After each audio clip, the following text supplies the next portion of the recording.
Hey everybody, it's Kristi Isais here. I am the new home specialist here in the Phoenix metro area. Wanted to talk to you guys today a little bit about what are the basics that you need in order to actually qualify for a home loan. Now I'm sure you know that there's lots of different loan programs out there, but they all kind of vary a little bit about what each one needs in order to qualify. However, there is a baseline of some of the things that you should do or that you do need in order to actually qualify for a loan. So let's get started.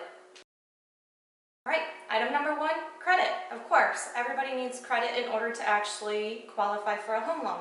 Now, there are people that have credit and it's not that great of credit. So I would say a baseline for you to start with in trying to actually qualify for any kind of a loan would be a minimum of a 620 credit score, and that is the absolute bare minimum. Now, if you're at 580, if you're at 550, something of that nature, get in contact with me. I've got free credit counseling available to you to kind of get you up to that point. So, shoot for credit, minimum of a 620, that's number one. All right, item number two, you need to have a job. So, if you are a W-2 paid employee, you need a minimum of 2 years of work history in order to qualify. If you are self-employed, you need a minimum of 2 years of tax returns on that said business in order to qualify. So if you've only been a self-employed for a year, wait another year.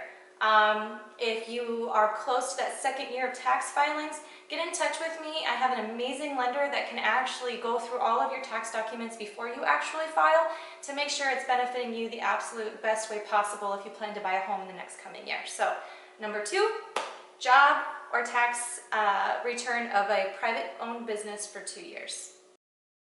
All right, point number three, debt-to-income ratio.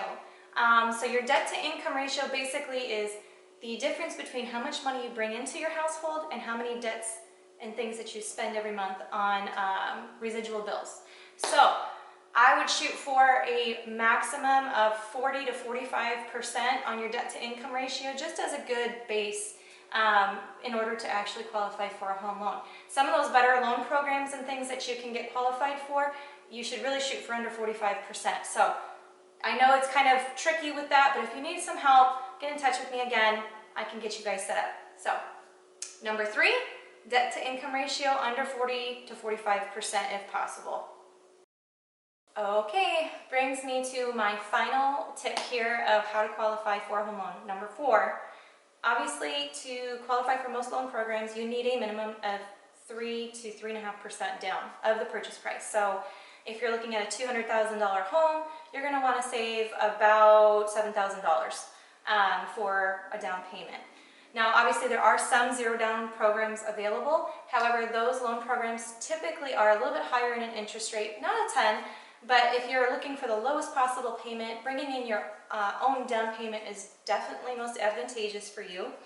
And, unless you're a veteran, obviously, those are all zero down programs.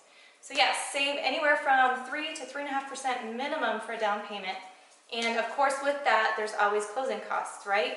So unless you get into a new construction home with me, I can get typically your closing costs covered at $0 to you, which saves you anywhere from $5,000 to $8,000. But yeah, typically closing costs are around 3%. So if you have any other questions, you know me, open book, feel free to reach out. I hope everybody has a wonderful day, and I look forward to hearing from you. Take care.